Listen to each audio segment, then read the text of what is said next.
Muito bem, meus queridos, estamos de volta para mais uma aula e ó, essa é a nossa aula 13.2. Galera, eu sei, professor do céu, são muitas informações, don't worry, tá bom? Não se preocupem, pessoal.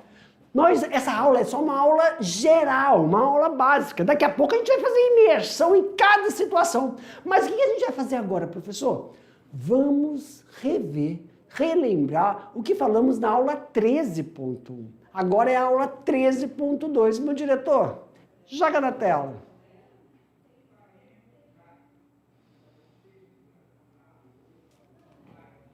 Componentes inorgânicos. O que foi que nós vimos mesmo, professor Jefferson? Eu vou colocar logo tudo aqui, ó. Pessoal, nós falamos sobre a água. E também falamos sobre sais minerais. Eu enfatizei muita água porque ela é muito importante. Professor, por que a água é importante? Porque ela tem uma formação molecular.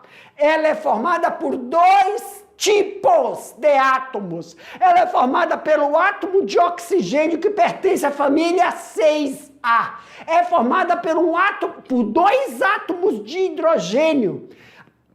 E o que isso interessa? Interessa que as ligações eletrolíticas entre o átomo de oxigênio e dois átomos de hidrogênio favorecem a estabilidade de uma molécula que cria uma propriedade dipolo. A propriedade dipolo confere ela propriedades de capilaridade, propriedades de tensão superficial, propriedade de calor específico e aí sim ela tem uma característica de ser um solvente natural. Esse é o objetivo de um ambiente propício para que ocorram reações químicas. Back, my director, para mim, lembra? Lá no primeiro dia de aula, quando falou assim, no início tinha água, uma sopa nutritiva, e o que era essa sopa nutritiva? Era água com pH variável, com moléculas em estado iônico, moléculas íons, cátions, que faziam reações e cópias de si mesma. Por isso que para ter vida, o surgimento de uma vida primitiva, até os dias de hoje, tem que ter uma substância que é importante, geradora de um processo bioquímico. Água. Claro que ela não faz isso sozinha, tem que ter o quê, professor? Substâncias inorgânicas. Aumenta a tela, meu diretor. As substâncias inorgânicas também são importantíssimas. Por quê? Porque as substâncias inorgânicas, elas são íons, substâncias inorgânicas, são átomos que quando entram em contato com a água, formam íons, cátio e ânions. E esses cátio e ânions vão possibilitar ocorrer o quê, professor? Nós, seres humanos. Por exemplo, cátio participa da estrutura da membrana plasmática dos cromossomos, do esqueleto dos vertebrados, contrações musculares, coagulação sanguínea. Quando a gente fala de ferro, auxilia no processo da hematose, captação de oxigênio, captação de dióxido de carbono, produzida através da respiração celular intramuscular. O que a gente também precisa, professor? Magnésio. Ele é um precursor do processo de potencialidade das reações intracelulares para a produção de energia, lá na mitocôndria em animais. Mas também o magnésio auxilia o que, professor? Juntamente com o zinco, nas reações da fase clara, nas reações da fase escura da fotossíntese, fazendo com que seres de origem vegetal também sejam produtores de nutrição para os animais. Então, produção primária.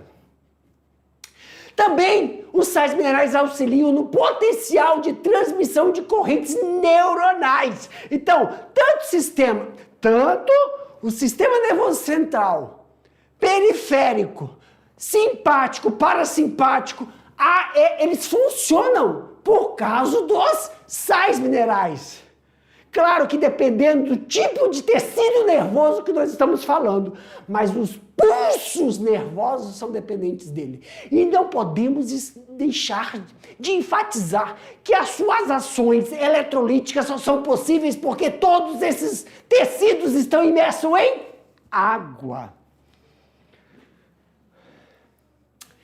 Fosfato, um sal mineral muito importante para o processo de quê, professor? Produção de energia na célula, produção, confecção e rearranjo de nucleotídeos que são essenciais. Ai, professor, é essencial por quê? Porque através dos nucleotídeos o pessoal fala assim, ai, é só DNA. Não! Os nucleotídeos vão produzir todas as proteínas. Pessoal, para mim, meu diretor, as pessoas falam assim, você tem que comer carne para ter aminoácido. Existem os aminoácidos essenciais e os não essenciais. Muitos dos aminoácidos, quem produz somos nós. Eu vou tomar um pote de suplemento de um aminoácido. Não é ele, só tem um coadjuvante que auxilia a melhor absorção. Mas não é o aminoácido da carne do frango, não é o aminoácido da carne do porco, não é o aminoácido da carne... Não! Aminoácidos de origem vegetal também auxiliam, porque também nós produzimos nossos próprios aminoácidos. O que eu preciso? É do fosfato para... como é que eu falo, gente? O fosfato vai ter... lá na frente... Lá no futuro, nós vamos falar da produção de ATP. O fosfato, ele é um... Eu não quero falar substituir, meu diretor, mas nós temos que comer, a gente não come... Nós temos que ter na ingesta fósforo,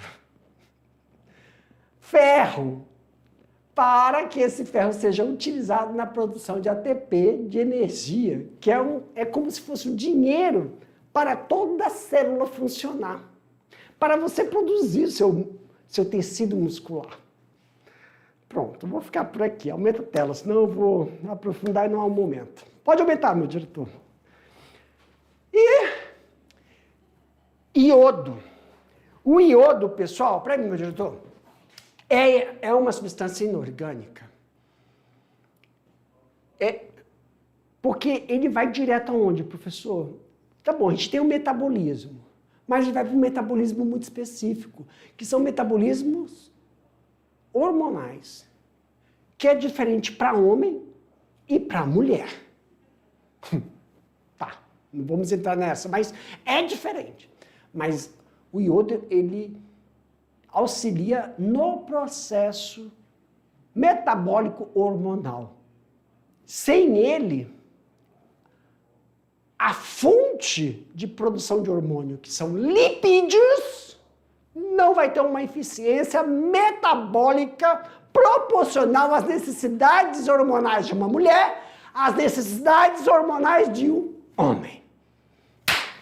Aumenta a tela, meu diretor. Tá aqui. Meus queridos, agora sim, calma aí. Eu tenho que pular isso aqui. Agora sim. Para mim, meu diretor, finalizando aqui a nossa revisão, nosso bate-bola jogo rápido, vou deixar vocês fazendo as atividades, daqui a pouco o tio volta para a gente corrigir. Boa atividade.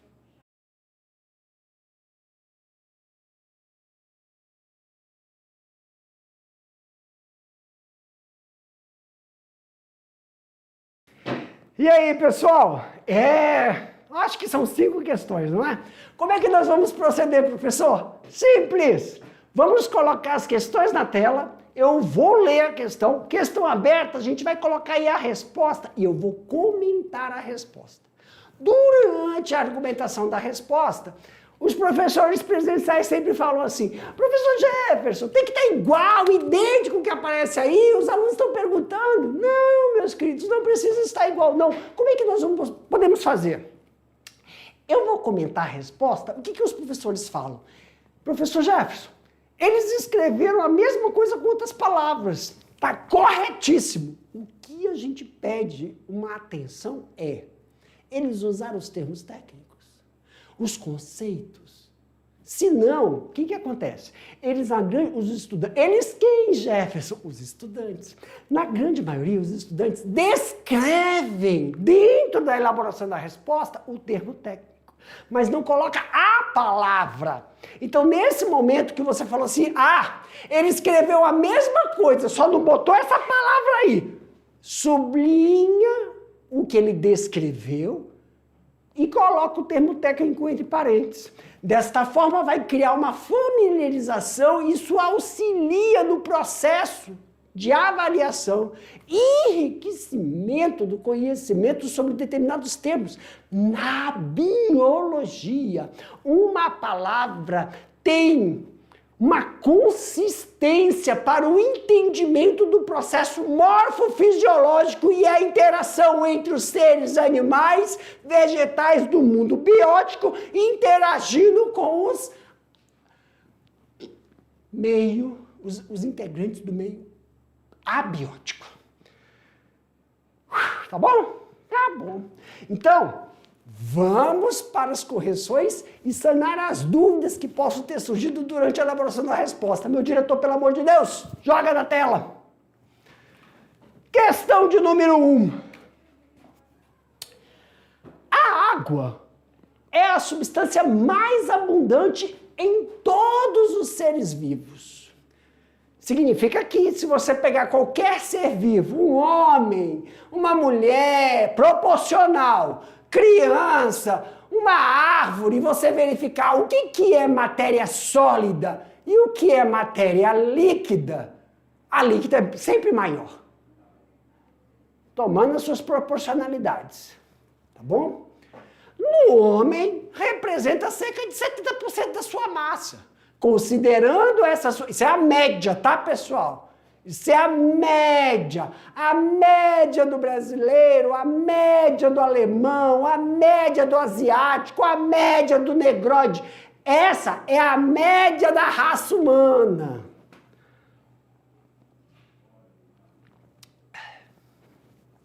Considerando essa substância e suas propriedades estruturais, responda. Pessoal, para mim, meu diretor, eu acho muito interessante nós frisarmos isso.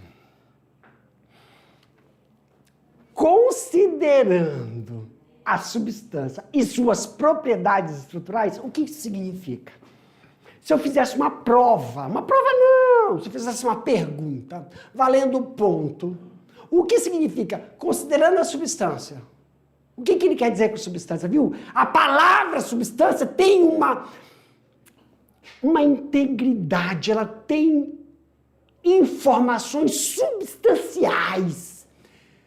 Considerando sua propriedade estrutural, o que você me responderia? O que são as propriedades estruturais da água? É isso que eu falo. Então eu falo assim, considerando a substância e suas propriedades em relação a isso aqui, tá? Responda. A.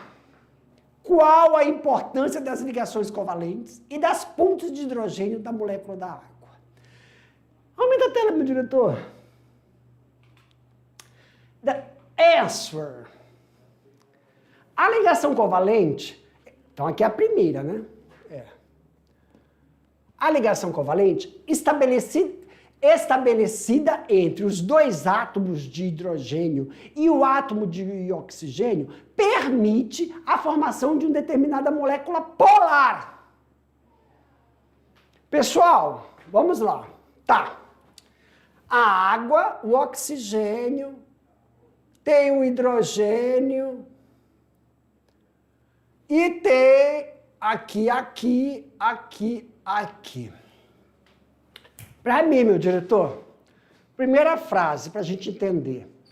A ligação covalente são as interações entre as ligações de cargas do hidrogênio positiva e negativa. A molécula da água, ela é considerada o quê? Polar. mas ela é dipolo. Ela tem polaridades negativas e ela tem polaridades positivas. Don't forget never again. Não esqueçam isso. Falam que a água é polar, mas é dipolo. Isso é uma propriedade importantíssima da água. Aumenta a tela, meu diretor. Ok, o que provoca uma atração entre as moléculas de hidrogênio em relação às ligações de coesão da molécula, o que mantém a água fluida, estável em condições habituais de pressão e temperatura. O que isso significa dizer, professor? Para mim, meu diretor, isso significa dizer, pessoal, que em condições habituais ou normais de pressão e temperatura, se qualquer outro fator exógeno, como aumento ou baixar pressão ou temperatura, ela vai se adequar. Ou fica no estado líquido, ou fica no estado sólido, ou fica no estado vapor. A estrutura física se adequa, mas a molecular continua íntegra. Ok. Aumenta a tela, meu diretor.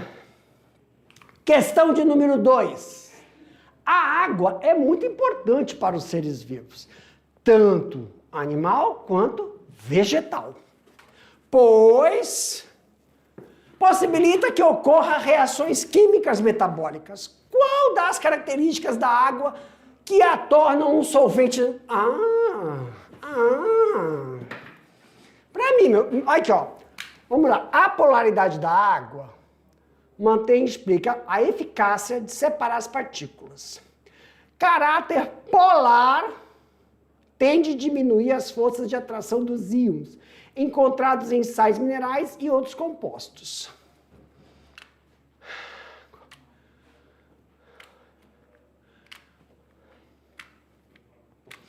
Para mim, meu diretor, professor, eu li essa resposta e não entendi. Eu estou pensando como se fosse é porque está muito técnico. Mas, por exemplo, pessoal, trocando em miúdos, qual característica da água a torna um solvente natural? A característica de ser dipolo. Pronto! Se o estudante colocou, qual a característica da água a torna um solvente natural? Ser dipolo. Aí se coloca assim, justifica. A estrutura, a propriedade característica dipolo faz com que a substância água, em contato com qualquer outra substância, estou justificando, cátio, ou magnésio, sais minerais, magnésio, sódio, potássio, cloro, iodo, enxofre, qualquer sal mineral entrando em contato com ela, ela não sofre ação, mas eles vão formar íons por causa do processo de coesão, devido às suas polaridades. Então eles se transformam em íons e cátions, tá bom? Na tela, meu diretor. 3 já veio com a resposta. Observe a figura, identifique a que propriedade a água se refere. Capilaridade, pessoal. Pessoal, toda vez que a água for contra a gravidade, ela está subindo. Isso é a capacidade de capilarização da água. É uma propriedade física dos líquidos, fazendo com que os mesmos percorram espaços muito finos em qualquer ambiente. Troca esse negócio de falar corpos, poros, em qualquer ambiente. 4. Elementos que fazem parte da constituição das moléculas ATP, clorofila e hemoglobina são, respectivamente, magnésio, fósforo e ferro. Respectivamente, pessoal, tem que atender primeiro o ATP, segundo a clorofila e terceiro a hemoglobina. Então, professor, qual é a resposta? Aí, Primeiro, ATP, é o fósforo. Clorofila, magnésio. E hemoglobina, ferro. Vamos aqui agora para a última questão.